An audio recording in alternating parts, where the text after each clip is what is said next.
त्यांनी महेश गायकवाडांवर 6 गोळ्या फायर केलेल्या आहेत पोलीस स्टेशनमध्ये.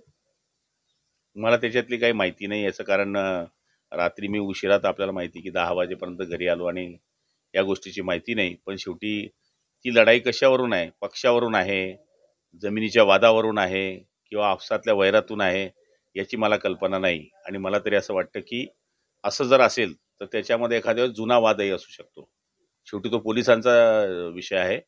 पण माहिती घेतल्यानंतर मी त्याच्यावर प्रतिक्रिया देईल. पुण्यावादातून जरी घटना होत असली पण लोकप्रतिनिधींनी 6 राऊंड फायर करणे पोलीस स्टेशनमध्ये ही बाब चुकीचीच आहे. पोलिसांना संरक्षणाकरता आपल्याला पिस्तूल दिलेली आहे, कोणाला मारण्याकरता दिलेली नाही.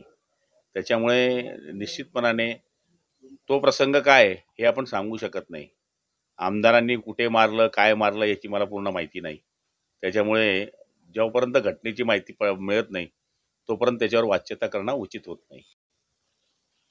कोण म्हणतंय? अहो, असं कोणता मुख्यमंत्री सांगत नाही आता किंवा कोणते मंत्री सांगत नाही किंवा विजय वडेट्टीवारही सांगणार नाही त्यांच्या कार्यकर्त्याला की जाऊन तू असं काम कर. शेवटी तिथला वाद कसला आहे त्याच्यावर अवलंबून आहे. ते पक्षाचं काम करता म्हणून त्यांचे व्यक्तिगत वाद असू शकत नाही, असं होऊच शकत नाही. काही वाद असतील, काही गोष्टी असतील तर जोपर्यंत पोलीस तपासात ते निष्पन्न होत नाही त्याच्यावर बोलणंच उचित नाही ना.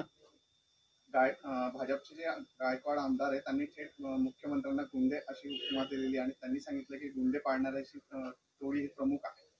मी काय म्हणतो, मला त्याच्यातली पूर्ण माहिती नाहीये. पण तरी सुद्धा तपास येऊ द्या, तपासामध्ये काय निघतं बघूया. जर त्याच्यामध्ये काही निघालं, निष्पन्न निघालं तर मग मुख्यमंत्र्यांवर टीका केली असेल तर तसं उत्तर देऊ.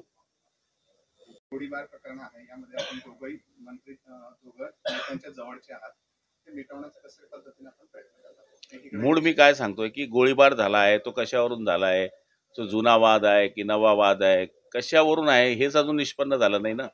जोपर्यंत ते निष्पन्न होत नाही तोपर्यंत कल्याणचेच ते आमदार आहे. आणि आदरणीय ठाण्यामध्ये आता पूर्ण वास्तव्य शिंदे साहेबांचं आहे.